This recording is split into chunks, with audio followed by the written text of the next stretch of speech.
Playing behind us, the powerhouse voice and all-star band of Zahyia.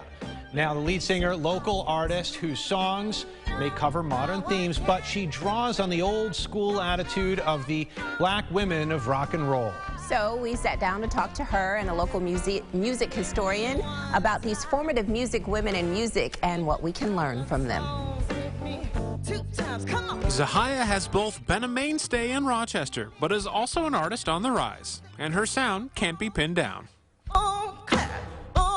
Recently, she's rediscovering the black women in early rock and roll, the ones who helped shape and create the sound, from Big Mama Thornton to especially Sister Rosetta Tharpe.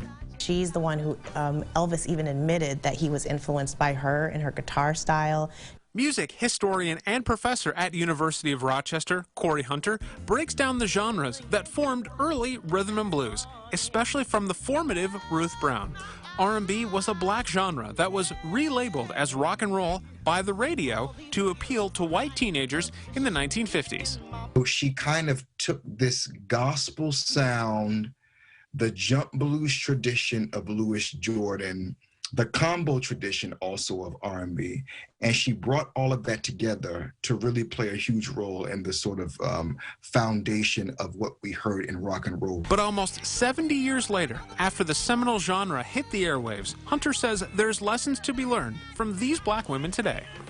Because so many of these women in rock and roll did not have the power that they should have had. What can be learned from them, in a sense, is just the power of making sure that you own your own music, that you protect your own art from exploitation. And there are, of course, lessons for Zahyia, too. Understanding that labels don't have to define who we are as humans, as a black woman, so that I can, I know there are more narratives than just the one that I've been told exists for me. And now I can be empowered to really move forward in my own voice. Reporting in Rochester, Dan Gross, News 8. Thanks, Dan. Zahyia also cites the recently passed Betty Davis as a major influence. You can watch Zahyia's set for songs from Studio B on RochesterFirst.com.